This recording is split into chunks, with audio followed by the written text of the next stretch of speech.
J'ai le plaisir de recevoir aujourd'hui Benoît Casabon. Il vient de nous présenter un nouveau roman qui s'intitule « Tout dépend de vous ».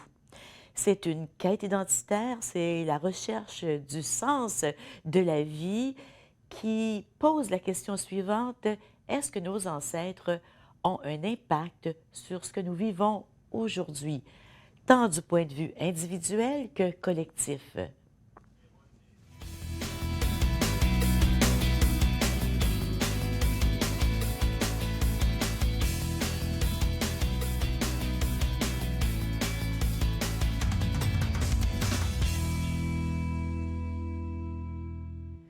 Bonjour, bienvenue à l'émission. C'est un grand plaisir de recevoir Benoît Casabon.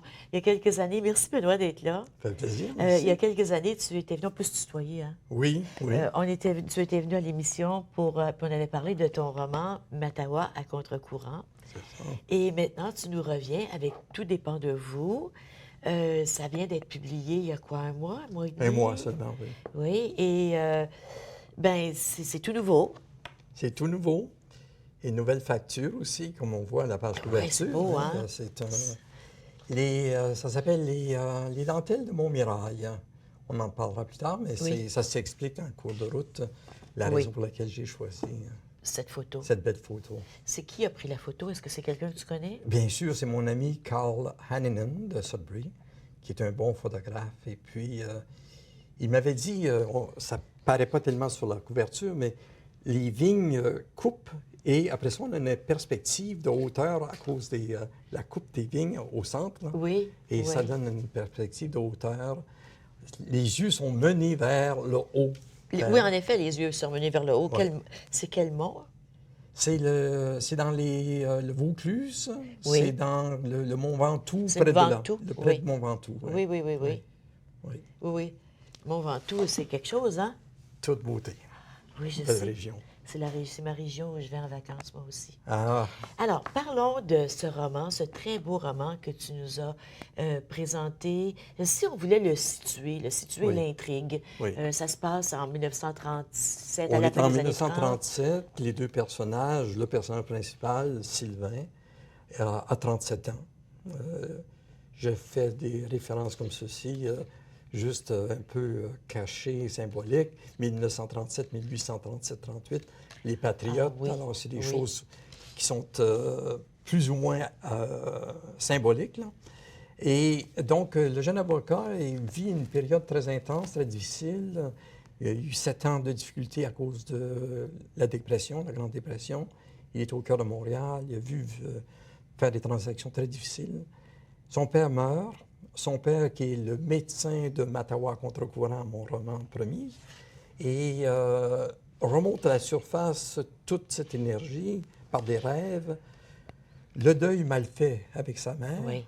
qui est morte en 1935, la mort récente de son père. Donc ça, c'est le contexte original au tout départ. Et de là part, la vie est un peu comme un voyage. Hein. Et de façon simpliste, on dit oui, il y a un début, il y a un développement, il y a une fin, mais de façon plus profonde, la vie, il y a des gens qui la voient comme étant quelque chose de difficile. Des obstacles, quelque chose à surmonter. Et d'autres, au contraire, c'est l'exaltation, c'est d'embarquer. Alors, il y a cette tension dans lui, du côté un peu plus des peureux. Oui. Et ça, Yasmina, parlons de Yasmina, Oui. la très belle Yasmina, Oui. qui est nord-africaine, elle est du côté plus confiante. Oui. Elle va dans la vie, elle mord et ça marche, ça avance. Yasmina qui fait son doctorat, qui est en train de faire son doctorat, mais qui réussit jamais à s'arrêter sur un sujet de thèse. Exactement, selon Il change toujours. Selon lui, il trouve que c'est bien Eh épouvantable. là. Tu es encore sur une nouvelle piste, oh mon Dieu, ça t'éloigne de ton sujet. Il trouve ça bien épouvantable. Mais, Alors que lui est très, très sérieux. ben, je comprends, il est avocat. Oui. Alors, c'est un peu caricatural de dire ça, mais il reste que lui, il est professionnel, alors qu'elle est en train de faire des études. Et elle est d'un type nonchalant. Hein. Il a décrit à un moment donné dans sa marche, hein, Oui. une belle femme qui s'en vient, qui danse sur ses hanches. Il l'appelle mon éléphant. Il l'appelle mon éléphant. C'est pas un Alors- compliment, alors que mais c'est tellement doux et bien placé. oui, parce que Oui. c'est très, très doux, c'est très chaleureux. Oui. Et moi, j'aime bien mon couple. J'aime Oui, bien. oui, oui, c'est un très beau couple. Oui. Et comme tu dis, c'est un. À un moment donné dans le roman, tu nous dis, ça prend des éléments particuliers, je me souviens plus exactement de la phrase, mais pour souder un couple. Oui, Un couple se soude à partir d'éléments des fois contradictoires, comme tu viens de oui, dire. oui, c'est ça. C'est la belle-mère qui dit ça, Caroline, la deuxième femme du père, qui dit à un moment donné, il y a des choses, il y a des choses très profondes dans un couple qu'on ne connaît pas de l'extérieur. Et parce qu'il refuse de téléphoner à sa fiancée qui est à Quand, Montréal quand son père est quand son père est décédé. décédé. Oui, oui. Et elle lui dit, appelle-la. Tu vas trouver quelque chose dans... Il dit, tu vas trouver quelque chose dans... Je vais trouver quelque chose dans mon éléphant. Oui. Oui. Alors qu'elle est toute petite, elle est toute fine, et elle Oui. dit que la belle-mère dit, mais oui, mais c'est une gazelle, elle Oui. est gracile et tout. Oui. Oui. Elle Alors, étudie en anthropologie aussi, elle donc est c'est... étudiante en anthropologie, elle aime l'humain. Et elle, un roman, c'est pas une thèse. Elle écrit une thèse. Mais moi qui écrivais un roman, mon défi, parce que je suis aussi un chercheur, Oui. c'est de laisser parler les gens. C'est qu'un roman, c'est une expression et non pas une communication. Je ne devais pas communiquer des idées, mais eux ont des idées. Et cette Yasmina a des idées formidables sur l'évolution, sur l'origine des gens, sur les liens entre différentes choses. Et elle fait ces liens-là par ses études. Quand tu écris un roman, je trouve ça fascinant ce que tu dis. Un roman, c'est pas pour communiquer un message, on n'a pas rien à dire, on raconte une histoire. Donc, il y a l'intrigue, il y a les personnages, puis il y a l'auteur ou l'écrivain. C'est une relation qui se crée. Comment elle se crée, cette relation entre ton intrigue? Est-ce que c'est l'intrigue qui vient avant? C'est le personnage? Est-ce que c'est le personnage qui t'emmène dans quelque part? Que ça se passe comment? Oui, oui. Ton processus de création Oui, à c'est toi? ça. C'est une question qui est difficile à répondre, Oui, mais hein, dans ça le ne se fond, répond pas. elle est très importante, puis elle me touche, parce que je ne sais pas si c'est vrai pour tout le monde quand ils écrivent des romans, mais j'ai écrit 2 romans, c'est pas la fin, là. Mais il reste que moi, je pense d'abord, je sens des personnages. Et ce sont les personnages qui me guident. Évidemment, j'ai une idée comme linguiste, en quelque part, sur la quête du sens, hein, qui est Oui. la thématique qui me revient tout le temps dans la tête. Qu'est-ce que je suis ici? Qu'est-ce que je fais dans la vie? Qui sommes-nous? C'est des questions fondamentales sous-jacentes. Mais j'ai plus besoin d'y penser une fois que j'ai mes personnages. Quand j'ai mon Maxence qui est pris à 37 ans avec ses problèmes, la situation amène les prochaines choses. Oui, mais c'est des problèmes, mais c'est des problèmes qui ont... Les problèmes de Maxence puis les problèmes de Yasmina sont complètement différents. Oui. Leur façon de voir le monde, moi ça me fascine comment tu peux aller dans un puis dans l'autre, puis dans le dialogue. C'est pas facile d'écrire un roman, là. Non, C'est c'est pas pour ça facile. c'est pour ça qu'on le réécrit 6 fois. Ah oui, tu l'as réécrit 6 fois. Parce que mon processus cette fois-ci était très différent. Je me suis retiré dans le sud-ouest de la France au mois d'avril 2013, à ce moment-ci. Il faisait aussi froid que maintenant, quand je suis arrivé. Et je suis arrivé vers le 15, et le 15 mai, quand ma femme est venue me rejoindre, mon roman était écrit. Non. Oui, T'as oui, écrit ça dans un mois, mais ça te mijotait dans ta tête. c'est ça. Et puis, depuis longtemps, oui, Oui, depuis 3 oui, ans. oui. Mais les personnages, et là, j'avais que ça à faire. J'écrivais le matin jusqu'à midi. Ensuite, ça, je recommence avec un petit peu l'après-midi, mais il fallait faire d'autres choses. Mais ça sortait plus vite que je pouvais le dire, même dans mon esprit. Ah oui. Et ce qui arrêtait, c'était des phénomènes de réalité, par exemple.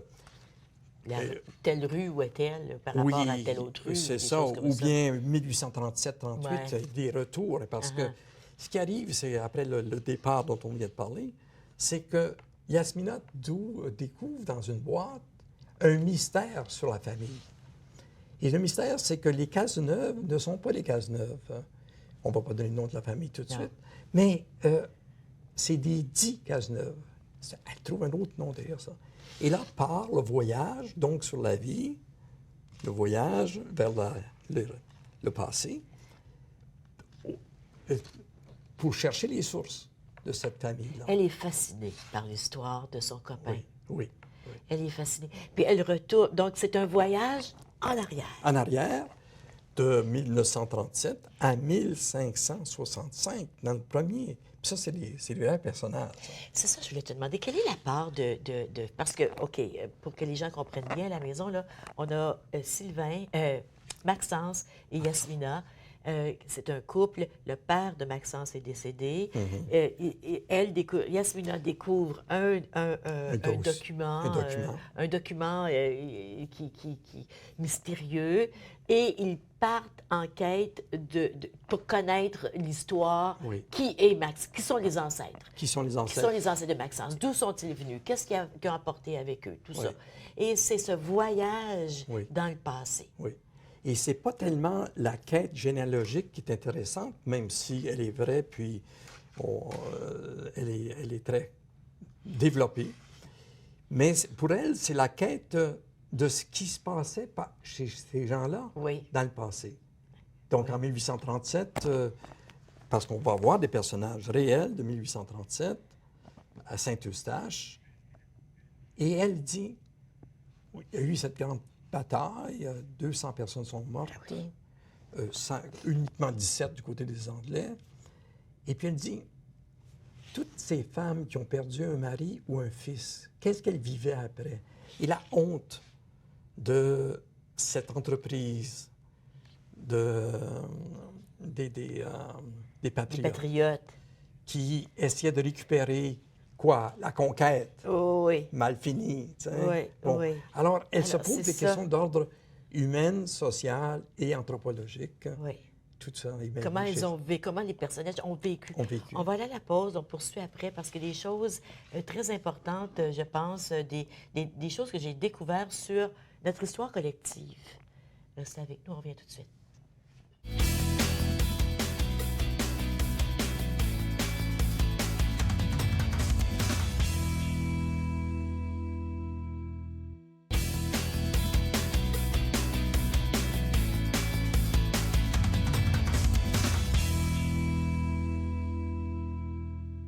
Je suis en compagnie de Benoît Casabon et nous parlons de son roman. C'est son deuxième roman.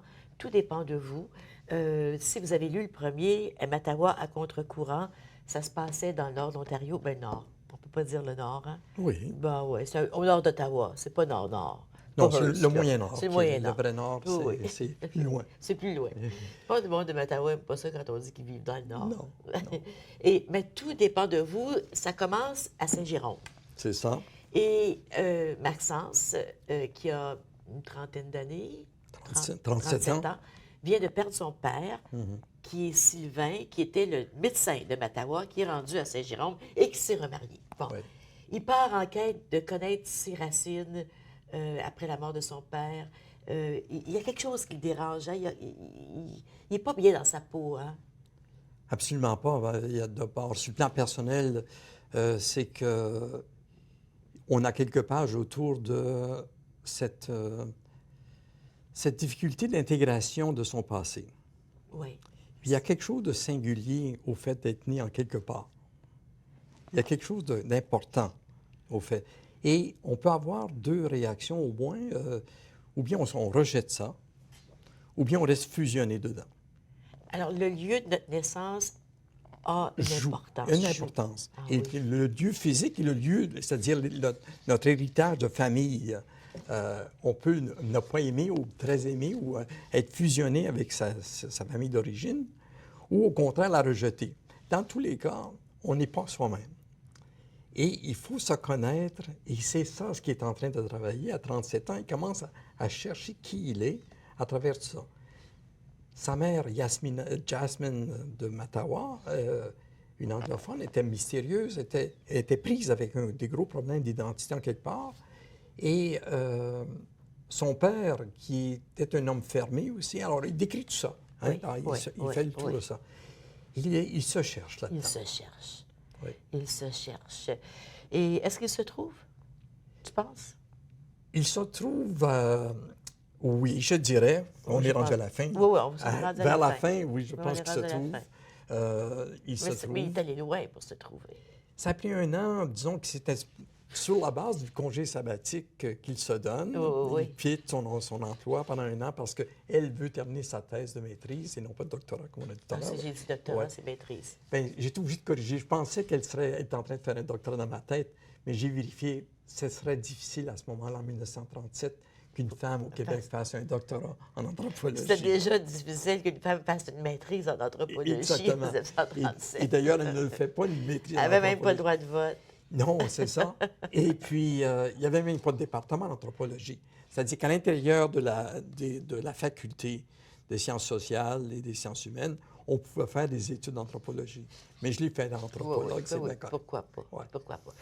Donc, on découvre, ce couple-là part en quête, ils partent à la recherche de l'histoire de Maxence, qui est en même temps l'histoire de tous les Canadiens français. C'est ça. Moi, il y a une des choses que j'ai découvert en lisant le livre, c'est toute la présence des Huguenots dans notre histoire. Les Huguenots, c'était les protestants. C'est ça. On sait qu'en France, ils ont été exterminés. Il y a eu ça a été comment on dirait, comment on appelle c'était pas l'Inquisition. L'Inquisition, C'était absolument. l'Inquisition Oui, c'est ça. On va s'y rendre, qui était d'ailleurs. en quête. Oui. Parlons-en tout de suite. Tiens. Oui, c'est ça. Donc, là, il faut nommer les gens. Donc, ce que Yasmina découvre, c'est que dans les dossiers du père, qui vient de décéder, il y a un grand-père derrière qui s'appelait Édouard Cazobon, dit Cazeneuve. Alors là, c'est là que cette piste-là qu'on part.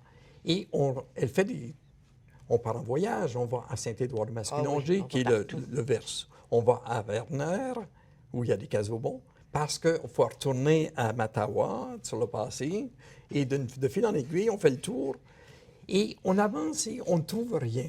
C'est-à-dire que les liens, ce ne sont pas des liens logiques, mais ce sont des liens de contiguïté ou de rapprochement. Et tranquillement, elle dit... Qu'est-ce que tu veux dire par ça? Donne-moi des exemples. C'est ça.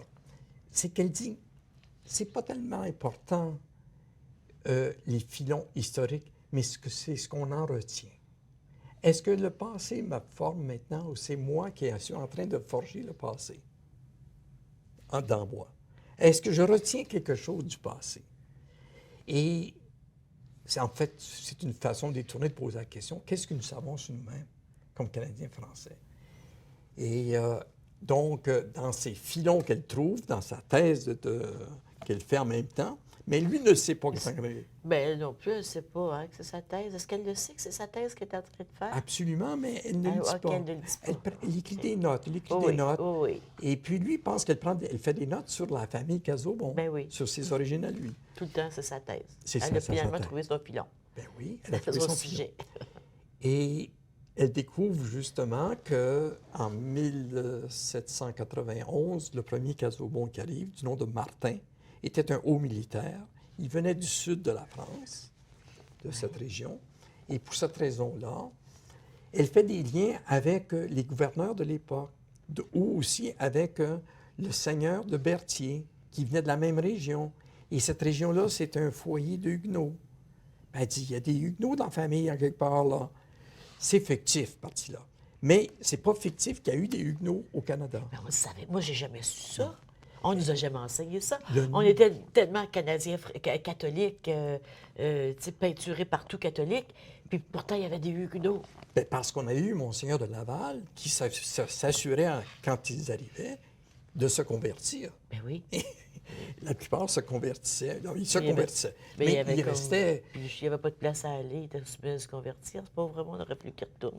d'une part, c'est ça, mais quand ils se réunissaient dans certains foyers, dans certains milieux, il y avait peut-être des pratiques qui se continuaient quand même sur la base de leur ancienne habitude culturelle et religieuse. Mais cette partie-là, je la laisse en suspens parce que je ne suis pas un chercheur en historien. OK. Mais ce serait intéressant de savoir Oui. Posons la question, qu'est-ce qu'il y avait vraiment sur le plan religieux et quelles sont les influences? Parce que tu nous dis très bien que dans le livre, puis moi je suis d'accord, ben, je trouve que tu le démontres bien dans l'histoire, sans être un historien de la religion des gens.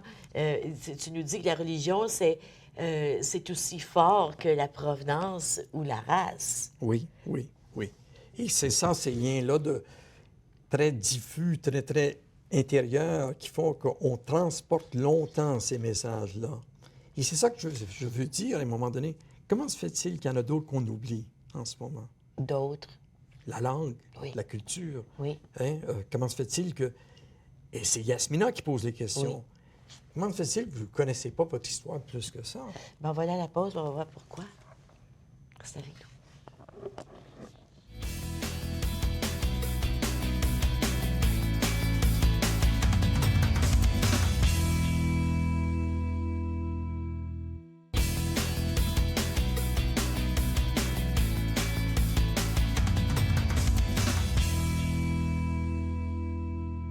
Ah oui. Ça monte de là. Donc, on parlait avant la pause, il y a tellement de choses à explorer dans le livre, et tellement de questions. Moi, je dis toujours qu'un bon roman, un bon livre, une belle histoire me permet de poser des questions. Plus de questions que j'ai à la fin, le plus, je pense, l'auteur a réussi à piquer ma curiosité, mon intérêt. Et j'ai plein de questions. Parce qu'une des questions, c'était la place des Huguenots dans notre histoire de Canadiens français. Et ça remonte jusqu'où, là? Tu nous remontes jusqu'à Isaac Casaubon, qui Casaubon. était un grand humaniste en Oui. 1600, en Puis, qui a été 1565, rejeté, finalement. Qui a, été, ben, qui a vécu rejeté. une vie assez difficile. Oui. Hein. Son père il s'appelait Arnaud, il était un ministre huguenot, et c'était avant l'édit de Nantes, donc avant que les protestants puissent pratiquer en France. Et il y avait une question de territoire là-dedans aussi, c'est que certains huguenots voulaient que certaines parties de la France soient protestantes. Donc, il y avait des batailles. Et à un moment donné, ne pouvant plus se battre parce que c'était trop difficile, Arnaud se retire dans une des montagnes de ce genre-ci, d'où la raison pour laquelle j'ai choisi ça, et dans une caverne, enseigne le grec et le latin à son fils, Isaac, Oui. qui devient ce grand humaniste. Oui. Isaac, moi, ça m'a fasciné. Moi, ça remonte à 1967 dans mes études littéraires à l'Université de Laurentienne. J'étudie les humanistes et puis je tombe sur le nom de Casaubon, Qui ressemble beaucoup à ton nom, qui en ressemble quelque à mon part. nom, puis qui est mon nom, en Ouais, fond. oui, oui. La famille s'appelait Casaubon au départ. Et puis, je fais quelques recherches à travers le temps. Je vais en France en 72, je fais des études. Je vais à Genève, je trouve sa tombe Ah oui. à Genève, à l'église Saint-Pierre, et je retrouve la tombe de son fils à Westminster Abbey, en Angleterre, parce qu'il passe en Angleterre. Oui. Alors, il a 19 ans, il rentre à l'Université de Suisse, hein, de Genève. À 22 ans, il devient professeur à l'Université de Genève. J'étais fasciné par ce personnage-là. Et c'est à la période où nous sommes avec François... François Ier, Non, 4. François IV. Henri IV, je m'excuse. Henri IV, IV, Henri IV, oui. qui était lui-même protestant, Oui. qui s'est converti. Oui. Bon, un peu comme les autres au Canada, Oui. dont on a parlé tout à l'heure. Il s'est converti au catholicisme pour devenir roi. Oui. Maintenant, lui, on lui promet d'être professeur à la Sorbonne. Mais les catholiques l'empêchent de devenir professeur à la Sorbonne. Puis, c'est toute une histoire très intriquée et intéressante parce Oui. que c'est un peu similaire à ce que les Canadiens français ont vécu par rapport à l'anglais, Oui. au niveau oui, de la langue. Oui, oui, Lui, il le vit au niveau de la religion. oui. Alors, il ne peut plus vivre correctement en France. Il déménage En Angleterre. en Angleterre. Puis moi, je savais pas qu'il y avait une partie de la France qui était dirigée, qui était un territoire anglais. Territoire anglais. J'ai appris ça, j'en revenais pas. Oui. C'est pas l'Alsace, on est Non, c'est dans en le bas, sud, le dans le sud-ouest. sud-ouest. Le sud-ouest, c'est l'Aquitaine. L'Aquitaine. L'Aquitaine qui appartenait à l'Angleterre, d'une façon un peu comme un suzerain, c'est-à-dire qu'il payait des taxes au roi de France pour avoir le droit d'exploiter cette région-là, qui n'était pas tellement développée. Mais Bayonne, tout ça, c'est des villes très C'était, anglaises. ça a été, ah oui, Oui. c'est vrai. Est-ce que ça a été passé au roi d'Angleterre avec Léonard d'Aquitaine, j'imagine, de toute façon? Oui, c'est ça. Oui. Oui. Donc, c'est intéressant. Donc, on a une photo de Isaac Causebon, qui est un grand humaniste, comme tu dis. Qu'est-ce qui est arrivé finalement à notre... À qu'est-ce qui cet lui est humaniste. arrivé? Il est resté en Angleterre? Il est décédé en Angleterre parce qu'auprès de Jacques II, qui était le roi qui était aussi mélangé parce qu'il était roi d'Écosse aussi. Oui, oui, oui. Donc, il y avait tout ce rapport-là. Il devient conseiller du roi d'Angleterre, comme il était le conseiller d'Henri IV aussi en France. Et c'est un personnage assez intéressant de ce point de vue-là. Et tout ça pour dire que Il avait une grande famille aussi, hein? il y avait 11 enfants. 11 enfants. Oui, 11 enfants, dont un est devenu un philosophe aussi. Méric est devenu un philosophe en Angleterre. Elle allait dire quelque chose à son sujet? Bien, j'allais se dire que ce que nous appelons, c'est pas une question de logique, le suivi, mais c'est la contiguïté ou le rapprochement des choses. Il se rapproche d'un roi, il se rapproche d'un deuxième roi. Et il y a une effervescence. Tout à l'heure, quand je parlais du voyage, c'est un personnage finalement qui croyait dans la vie. Oui. Beaucoup. Oui, parce qu'il restait quand même très positif dans tous ses... Dans tout ça. Dans tout ça, là, il a Oui. été, franchement, il n'a pas eu la Et son vie père, facile qui du était tout. un pasteur protestant, disait, si je pouvais donc lire 2 lignes de mon fils sur un commentaire sur les évangiles plutôt que ses travaux sur les humanistes, il aurait tellement aimé ça. Oui, oui, oui. Mais non, lui, il joue entre les deux. Oui. Une fois de temps en temps, il donnait un petit livre à son père sur les évangiles, un commentaire sur les évangiles. Mais autrement, il voulait travailler sur les hellénistes, Oui, sur oui. les Grecs, pour comprendre cette civilisation. C'était vraiment un précurseur des Lumières, en fait, Oui, là. oui, Euh, tout à fait. Donc, lui, Isaac Causebon, est un ancêtre de Maxence. Est-ce qu'il est? Avec quelques mensonges. Avec quelques mensonges. Avec quelques mensonges. Parce que c'est là que mes 2 personnages principaux, ce sont des personnages fictifs. Oui. Il n'y a pas de ressemblance. Est-ce qu'il y en a avec l'auteur? Peut-être plus, Il y en a plus avec toi. probablement. On va aller à la pause. Au retour, je veux savoir, tu nous parles depuis le début de l'émission de l'histoire, le fil conducteur. C'est pas les faits, ce sont des rapprochements. La continuité, elle est aussi, je l'ai vu, moi, dans les problématiques que vivent les gens et aussi les façons d'aborder la vie. Il y a des choses que Maxence fait de la même façon que Causebon faisait, la façon de voir la vie. On s'en va à la pause, on revient tout de suite.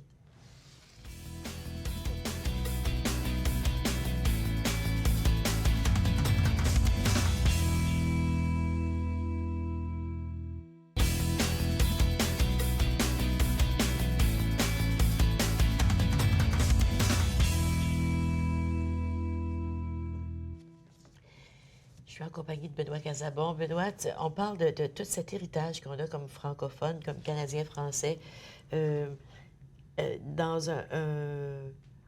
une question que Yasmina demande à son copain Maxence au sujet de son père qui était traversé de Saint-Jérôme pour aller à Mattawa, qui faisait partie de la grande famille canadienne-française. Elle lui avait demandé comment vous faites pour traverser d'un côté de la rivière pour aller de l'autre côté de la rivière, alors que ça semble être 2 cultures, 2 réalités différentes. Puis il avait répondu, ben on s'inscrit dans une nouvelle logique. On s'inscrit dans une nouvelle logique. C'est exactement ça. Et ça fait quand même quelques siècles qu'on était inscrit dans 2 logiques différentes. On l'est vraiment, hein? Bien, absolument. Hein? Il faut vivre au Québec pour comprendre la différence par le vécu. Maintenant, il y a tout l'héritage semblable. On est tous de la même source, avec des distinctions. Et s'inscrire dans une nouvelle réalité, ça veut dire qu'on est formé, on est forgé, comme on disait tout à l'heure par rapport à la famille, ou bien on est en fusion avec ce milieu-là et qu'on le subit. Ici, mettons, Ici, nous, les francophones, soit qu'on accepte le fait qu'on est minoritaire et puis qu'on n'a pas de service, puis on le subit, puis tranquillement, on s'assimile. Oui. C'est ça. Ou bien on s'assume et on trouve une nouvelle dimension là-dedans, une nouvelle réalité. Qu'est-ce qu'il me faut pour que je continue à vivre comme ça? Et ça demande donc une responsabilisation.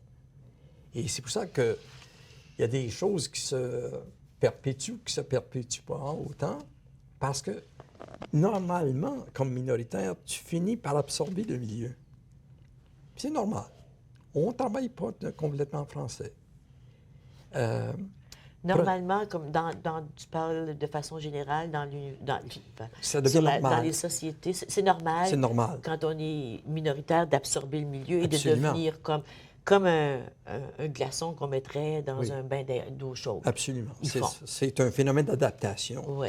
Et il n'empêche pas que les origines peuvent être avec nous longtemps, puis on veut les conserver. Moi, je suis en train de réviser toute la notion de conservation. Tu sais, le conservatisme a du bon, hein?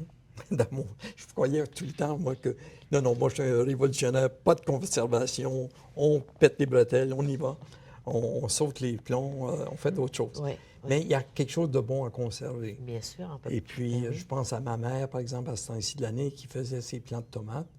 Elle prenait son catalogue de chez Stokes Oh, mon et Dieu. elle reprenait tranquillement des gestes qu'elle avait fait chaque année. Il y a une conservation, là. Mais aujourd'hui, on jette tout. Et en ce moment, pour parler de culture, il faut du temps. Il faut rentrer en profondeur. Il n'y a plus grand-chose qui se fait en profondeur en ce moment. On est en vitesse, on va rapidement. Tout va vite tout le temps. Alors, c'est pas surprenant qu'on ne soit pas très inscrit dans un milieu. Et quand on voit, par exemple, la reconnaissance faite par la première ministre sur le règlement 17, Oui, pardons, les excuses qu'elle a présentées aux Franco-Ontariens. c'est très bienvenu, n'est-ce pas? C'est une bonne chose. Maintenant, il doit y avoir une continuité à ça. C'est-à-dire qu'il faut qu'on sache pourquoi on s'excuse. Ben oui. Et pourquoi nous acceptons des excuses. Vous savez, en 1986, quand on a mis la loi sur les services en français, qui n'est pas la loi sur le bilinguisme, en Ontario, mais c'est une loi sur les services en français, moi, j'ai donné des cours de francisation à des avocats francophones.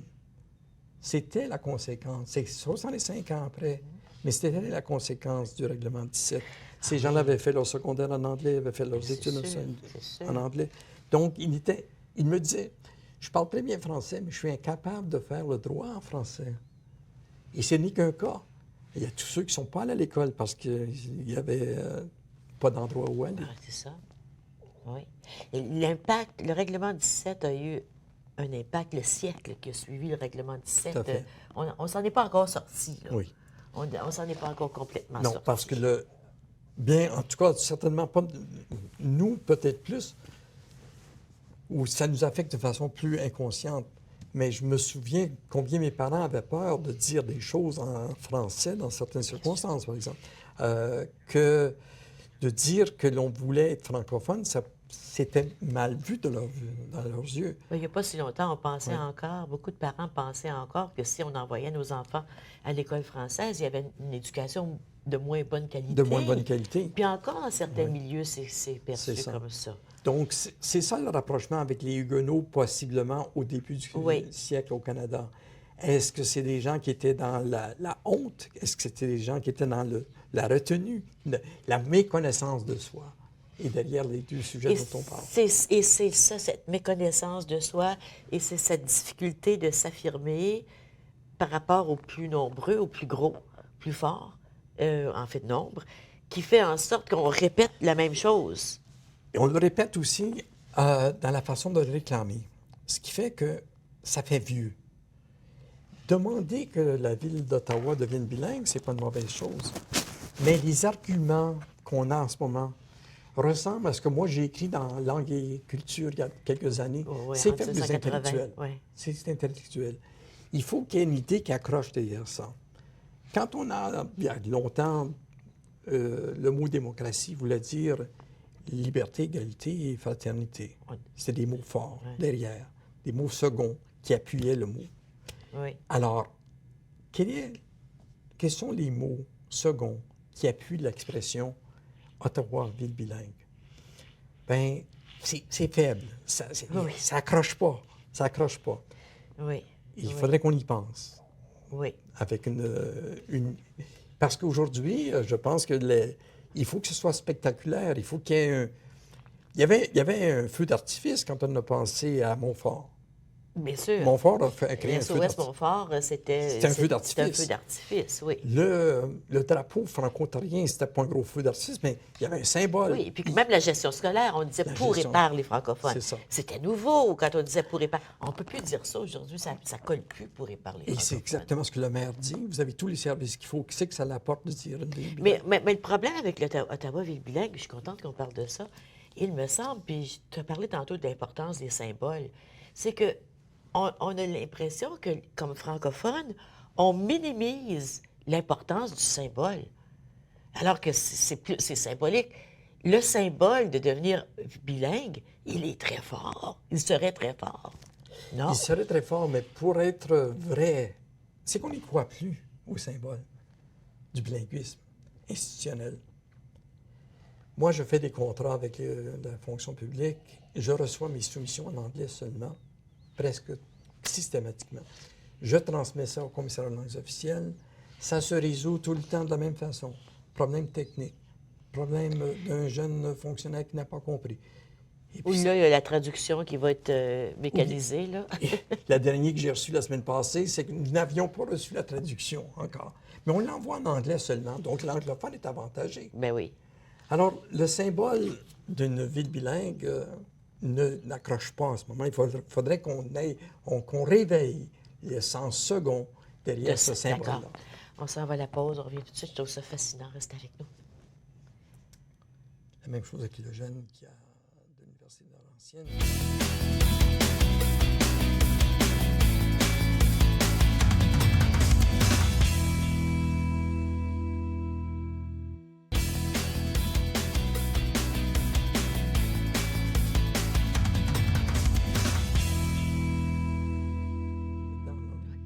Je t'écoute.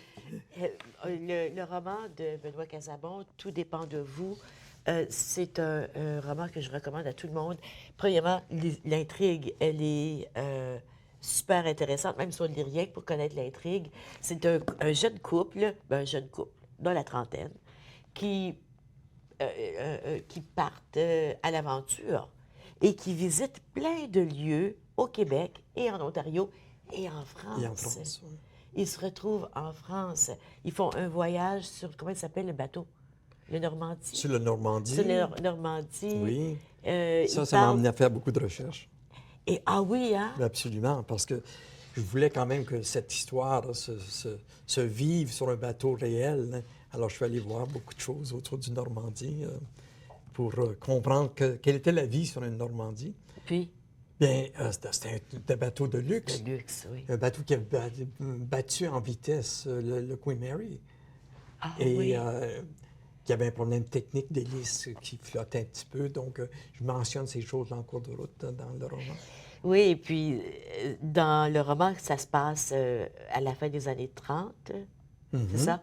Et, oui, après la Grande Dépression. Et je ne me souviens plus qui dit, à un moment donné, un jour, on ira en avion et on va arriver à destination avant d'avoir quitté. Avant d'avoir quitté, c'est ça.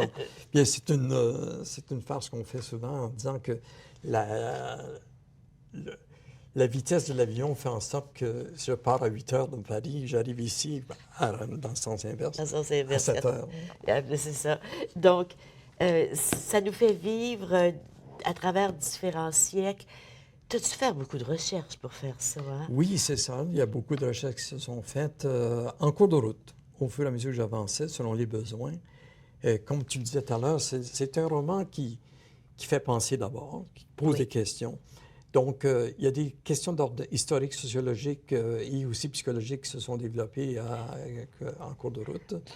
Mais c'est secondaire. Pour moi, c'est pour ça que je l'appelle un roman essai.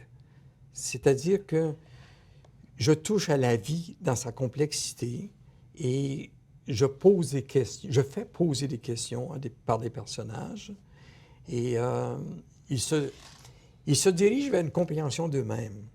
Et ça crée Maxence, à la fin du voyage, sur le retour, se rend compte que sa femme est enceinte. Oui. Alors ça, c'est la réconciliation du voyage, c'est-à-dire Oui. qu'il y a une espèce d'intériorité qui se développe, évidemment, quand il est dans l'embryon. On va trouver qui nous sommes. Oui. Oui. Et on va créer une nouvelle vie. Et on va créer une nouvelle vie. Et il y a une continuité. Oui. Et en prenant conscience de ce qui s'est passé dans nos racines, chez nos ancêtres, chez ceux qui nous ont précédés, on peut comprendre mieux ce qui se passe aujourd'hui et on peut faire apporter des correctifs aussi ou apporter des nouvelles façons de faire. Oui, c'est que c'est ça la croyance dans la puissance de la vie, ce que tu viens de dire. C'est-à-dire que l'humain peut être rongé par ses angoisses ou au contraire, il peut les connaître, les assumer et se développer. Le roman est beaucoup autour de ça aussi. C'est un roman avec une dimension spirituelle. J'allais te demander justement, une grande dimension spirituelle. Oui. Même chez les Autochtones, on croit beaucoup que quand on fait, quand on corrige un défaut qu'on a ou quelque chose, une mauvaise habitude ou une dépendance, on corrige 7 ans en arrière, 7 générations en arrière. Oui. Et on corrige 7 générations en arrière. C'est très beau, Et ça. c'est ce que... C'est très beau. Oui. C'est exactement ça qui se produit. Oui. C'est une espèce de... Ça serait quoi le terme? D'une espèce de lavage qui se fait de l'être dans ce passage. D'où le titre, Tout dépend de vous. Tout dépend de vous. Et le tout dépend de vous se dit de différentes façons. Tout dépend de vous. Ça devient trop autoritaire. Mais tout dépend de vous. Tu acceptes le vrai, le réel, tel qu'il se vit, et tu prends tout ce qui vient avec. Tu es responsable. Tu vis ta puissance.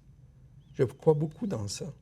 Est-ce que toi, sur le plan spirituel, tu réfléchis beaucoup à ces choses-là? Ça fait partie de ta vie? Absolument, oui. Oui, je suis dans un programme de réflexion sur moi-même, sur la vie. Je partage avec des amis ces questions-là. Est-ce que je peux te demander quel programme tu suis? Ou... Je fais 2 choses. Il y a un programme qui s'appelle le Diamond en anglais. C'est un programme de Diamond. Et aussi, je fais le Pathwork, qui est un développement ici qui se fait dans la ville. Oui. Alors, c'est une façon de se poser des questions sur la connaissance profonde au-delà de ce que l'ego m'a appris. Qu'est-ce que mes habitudes ont forgé chez moi et qu'est-ce que ça m'empêche d'être? Et qu'est-ce que en faisant ça, c'est pas de les rejeter, mais de les reconnaître parce qu'elles reviennent. Hein. Le vrai Benoît est toujours présent. Là. Lui, pauvre fille, il va revenir avec tout ça. Mais on en est conscient. On en est conscient, c'est ça. Et ce faisant, bien, il y a une certaine paix qui vient avec ça, une certaine jouissance de la vie aussi. Une beaucoup plus grande jouissance de la vie. Oui. C'est ce qu'on retrouve là-dedans. C'est la même chose. C'est que, mais c'est prendre conscience que le Benoît ou le Maxence ou la Yasmina, c'est beaucoup des couches qui définissent son ego, si tu veux, viennent du passé sans qu'elles s'en rendent compte. C'est ça. Donc, si on en prend conscience, on se sent beaucoup mieux. Beaucoup mieux. Et elle l'explique à un moment donné, vers la fin, quand il parle de il faut que je vive autrement mon rapport à l'extérieur. Oui. Et elle dit non, il faut que tu vives ton rapport avec toi-même à l'intérieur. Oui. Il y a une très belle page autour de ça. Oui. Et c'est un... J'aimerais qu'on laisse de côté le roman. Oui. On a commencé à parler tantôt d'Ottawa ville bilingue. Tu travailles beaucoup comme linguiste. Tu es aussi, ça me fascine, on n'en a pas parlé, tu es aussi coach. Oui. Coach de vie. Coach professionnel. Professionnel. Oui, c'est ça. Mais quand on parle de francophonie, on s'en va où, la francophonie? Là, tu parles que tu t'envoies des demandes au commissaire aux langues officielles, ça donne pas grand-chose. Est-ce que c'est encore pertinent, tu penses, le bilinguisme au Canada?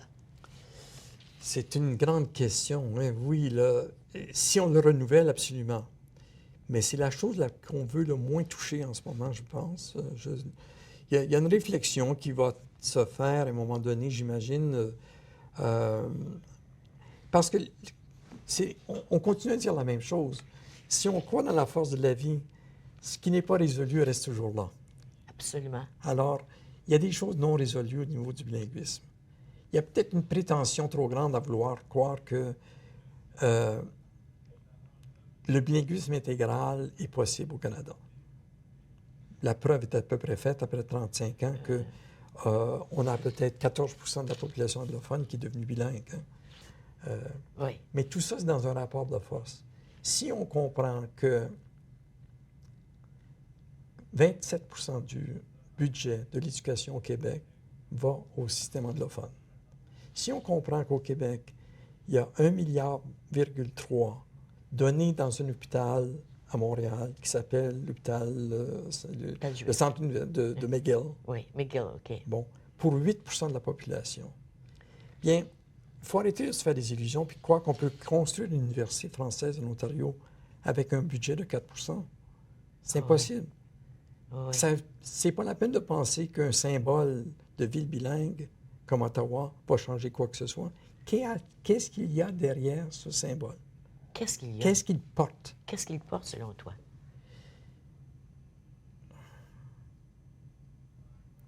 Qu'est-ce qu'il porte? Est-ce que c'est encore important, la langue, tu penses? Des fois, je me dis, est-ce que c'est encore important? Je suis figé parce que... Je sais, moi aussi. Je suis figé parce que je regrette de dire que je ne sens pas son importance. Oui. Qu'on n'a pas trouvé pour le moment les mots forts qui vont faire que ça peut revenir au-delà du symbole plate. Hein? Oui, de dire qu'on est deux langues officielles, de dire qu'on est deux peuples fondateurs, qu'il est faux, qui a dire que... Il y a peut-être une question d'énergie à développer là-dedans. Des fois, je me dis, est-ce que c'est pas dans notre façon de voir le monde? Tu sais, moi, je regarde la France, puis, ou j'écoute le français. Toujours, on parle dans un ordre. On parle l'association des étudiants. On parle du grand au petit. En anglais, on va dire the Student Association. On parle du petit au grand. Donc, est-ce que c'est pas dans notre façon de voir le monde qu'on est différent? Puis en perdant notre langue, ou en perdant le français sur la planète, on perd une façon de voir le monde. Ça, c'est sûr que sur le plan des grandes idées générales, que l'homogénéité des langues, comme l'homogénéité de la mondialisation, va être la fin de l'humain. Ben oui. Donc, comme on parlait tout à l'heure de conservatisme aussi, dans 25 ans, on n'aura plus les matériaux pour construire des ordinateurs. Parce qu'on a tout gaspillé. On aura tout gaspillé. Bon, il faut quand même qu'on se réveille, là. Oui. C'est une question écologique avant d'être une question pratique est-ce que c'est important de conserver une langue en autant qu'elle a des fonctions? Puis en autant qu'on comprend son sens à cette langue-là. Moi, pour moi, le français, c'est comme le féminin dans les langues. L'anglais, c'est comme le masculin.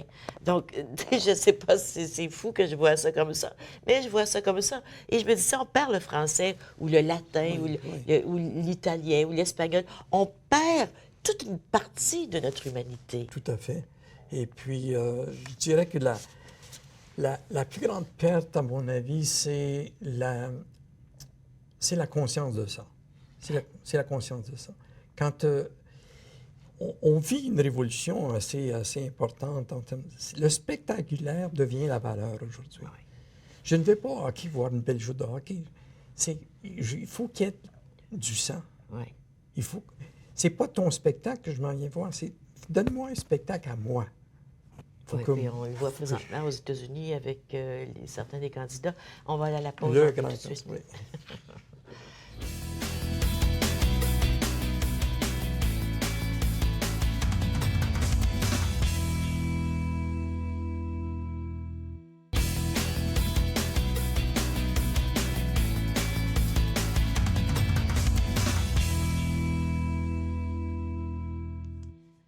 Dépend de vous. On peut se le procurer, bien sûr, dans les librairies autour d'ici, sur le web aussi. Sur le web, exactement. À www. Société des écrivains. Société des écrivains.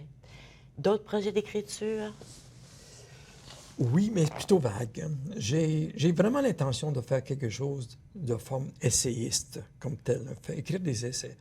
Écrire de courts essais que je mettrais dans un ensemble, au fil des jours, quelque chose Oui. de genre là. Oui.